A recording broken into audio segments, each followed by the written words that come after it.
বন্দে পুরুষোত্তমম। আপনাদের প্রতি প্রত্যেককে রানন্দিত জয়গুরু জানিয়ে শুরু করছি আজকের ইষ্ট প্রসঙ্গ।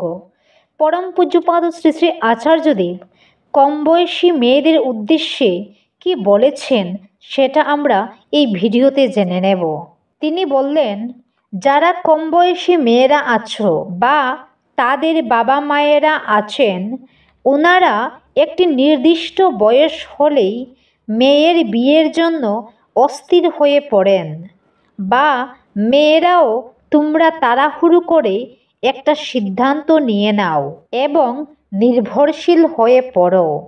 বিয়েটা করার আগে তোমরা নিজেদের জন্য একটি কাজের ব্যবস্থা করে নেবে বা যে কোনো একটি কাজ শিখে নেবে। হঠাৎ দেখা গেল বিয়ের পর তোমার একটি সন্তান হলো এবং তোমার স্বামীর সঙ্গে একটু দুর্ঘটনা ঘটলো বা স্বামী বিয়োগ হলো, তখন তোমরা দিশেহারা হয়ে যেন না পড়ো। নিজের অন্ন বস্ত্রের ব্যবস্থা করার ক্ষমতা যেন তোমাদের থাকে এবং পরিবারকে আগলে একটি ঢাল হয়ে যেন দাঁড়াতে পারো। জয় গুরু।